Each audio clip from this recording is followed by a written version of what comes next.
अस्सलाम वालेकुम दोस्तों, क्या हाल चाल है। बड़ी अफसोसनाक खबर है जी, और उसी वजह से आज हम मस्कर नाइट फेस्टिवल से लाइव नहीं आ पाए। बहुत सारे दोस्तों ने मैसेज भी किए, कमेंट्स भी किए कि आपने बार बार वीडियो में बोला था कि फेस्टिवल की स्टार्टिंग है, आज पहला दिन है तो ज़रूर लाइव आएंगे। तो वजह क्या थी, ये स्क्रीन के ऊपर आप छोटे छोटे क्लिप देख सकते हैं। इनको तकरीबन हर बंदे ने देखा होगा। इनकी वीडियोज़, इनके फ़नी जो कहते हैं कि अंदाज़, वो किसी न किसी ने महफूज भी किए होंगे और बार बार देखता भी होगा।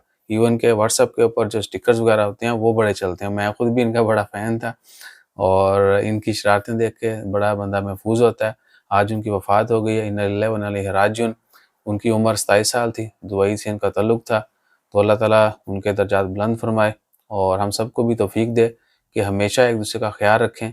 बेशक आप किसी को लाइक करते हैं, नहीं करते हैं, या आपका किसी से अच्छा ताल्लुक़ है, बुरा ताल्लुक़, कुछ भी है, बियॉन्ड एवरीथिंग आपने हर किसी के लिए दुआ करनी है कि अल्लाह ताला सबकी खैर फरमाए और हर किसी को कामयाब करे। और जो लोग गुजर चुके हैं उनके लिए आपने हमेशा दुआ करते रहना है। तो अपना ख्याल रखिएगा, दुआ में याद रखिएगा। बाकी दुनियादारी चलती रहेगी, हमने भी चले जाना है, आप सबने भी चले जाना है, किसी ने यानी यहाँ नहीं रहना। तो थोड़ा अपनी आखिरत का भी सोचें। जज़ाकल्लाह, अल्लाह हाफ़िज़।